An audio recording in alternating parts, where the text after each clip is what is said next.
If you want to know what strategic planning is, what are the steps involved and what exactly do you do at each step of the way, then this video is for you. In this video, I would share with you the 6 steps involved in strategic planning. Hello and welcome to this video itself, where I will walk you through the 6 steps involved in strategic planning. And so this is particularly useful if you want to know exactly what are the steps involved in strategic planning, as well as you want to have a better sense of what goes into each and every step of strategic planning itself. So let me walk you through the 6 steps involved so that you have a better understanding. Now, before we jump into strategic planning, one of the key things that you really like to think of when it talked about strategic planning, it's this is where you are and this is where you want to be. Now, in order to get from where you are to where you want to be, there is a series of steps, and how you're going to get there is essentially going to be captured in your strategic plan. Now, before you even can get started with the strategic planning process, the very first step that you would need to take, the very first step that you need to do is what we call environmental scan. Now, what exactly is environmental scan? Well, environmental scan essentially it's basically this. It's just looking at internally what is your performance of your organization internally, right? So you are looking at past results. How have you been performing? You are also looking at the profile of your staff as well as students.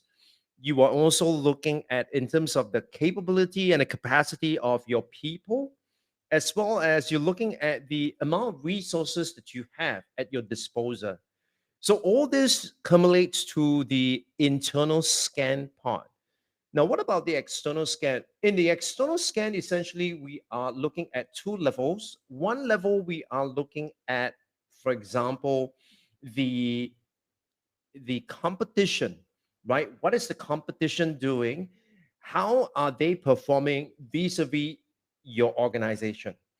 And the other aspect that we're looking at is the landscape of the industry. So in your case here, of course, you're looking at the landscape of education. What has it evolved? How has it evolved? What are some assumptions that we once had, but it's now not valid? Or what are the assumptions that we now have to embrace in order to know about how students learn, right? So that is the external scan. Now, so the environmental scanning process essentially looks at taking all this data and information internally as well as externally. And what you then do is you then do an analysis of it. Now, the analysis is what we call a SWOT analysis. Now, but there are many, many tools that you can use to do the analysis, but the one that is most widely used is what we call the SWOT analysis. Now, the SWOT analysis essentially looks at the strength and the weaknesses. That will be internal. So internally looking at, what are your strengths and what are your weaknesses. And then externally, we are looking at what are the opportunities as well as the threats that it's involved. And so, with all this information being placed into the various contexts, it kind of gives you a better understanding of where you are at. Now, once you've done that, of course, the next part really is for you to be able to review and formulate your vision, mission, and values. Now, we are going to make the assumption that you are not starting from scratch. You already have a set of vision, mission, and values. And what you're doing essentially right now is you are reviewing them. You are asking yourself, it's the vision, mission, values still valid, right? And so, in order to answer that question, you really need to look at data. You really need to look at the internal as well as the external scan to inform you if your vision, mission, and values are still valid. And of course, once you have determined that it is still valid or it needs to be reinterpreted, then you go on to the next part, which is really identifying what is the strategic thrust. Now, the easiest way to think about strategic trust is the following. Strategic trust essentially is the way to look at it is that if you want to get to the moon and you have a rocket, now it will determine how fast or how efficient are you going to go to the moon based on the number of engines on that rocket itself. So some of you might have a three-engine rocket. Some of you might have a four-engine rocket. Now, in the same light, when you talked about strategic planning, you also have your what we call the engines of growth. And these engines of growth are driven by the different areas itself. And so typically in a school context, you would have at one level, you would have learning of students, you would have building of character of students. Another third area would be, say, staff, for example. And some of you might even have a fourth area, which is looking at partnership. So those are the strategic thrust, if you like. Now, and then, of course, once you have the strategic trust, the next step is to define the goals. Essentially, what you're doing here is you're taking the vision and you're breaking it down into smaller goals. And these goals are what it's you are going to work on in the next 3 years or so, right? Now, once you have the goals, the next logical step essentially is to ask yourself, how do I know when we get there, right? How do I know when we get there? And that's where you look at the various measures and targets. And this can be thought of in the way that you identify the key performance indicators to help you measure the attainment of those goals, right? And it also help you kind of establish whether are you on the right track. So say for instance, you may have like various milestones that you would want your staff to accomplish. So maybe the first milestone is like getting everyone to have a better understanding of what differentiated instruction is, what e-pedagogy is. And then stage two is to really get everyone to be equipped with those knowledge and skills.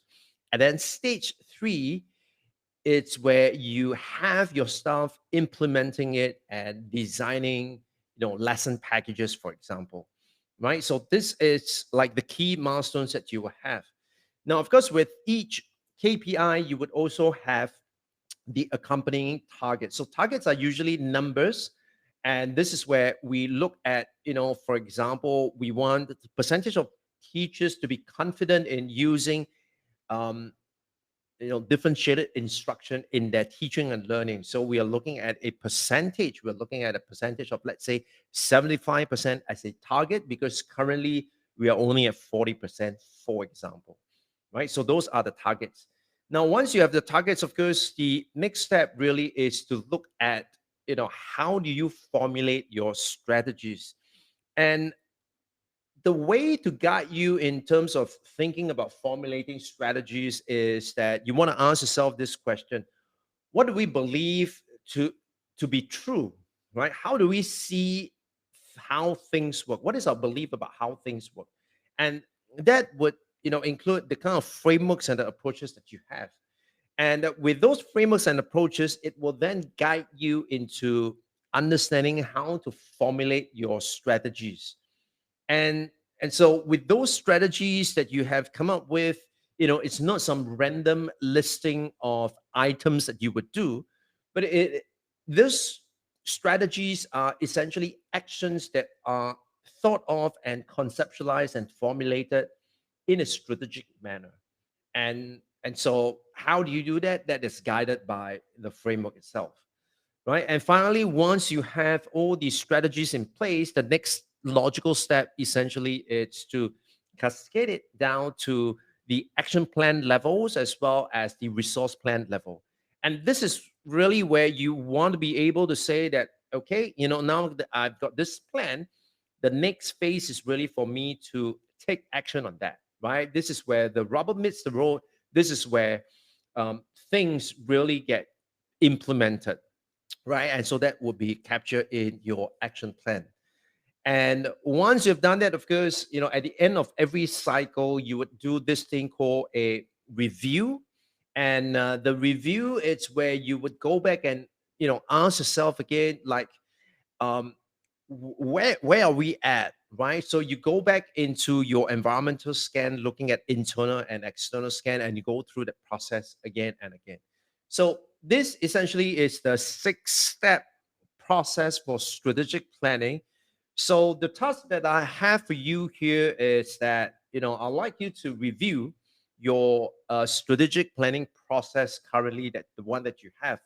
And I'd like you to review it against these 6 steps and perhaps identify, one or two things that you can improve upon in terms of your strategic planning process.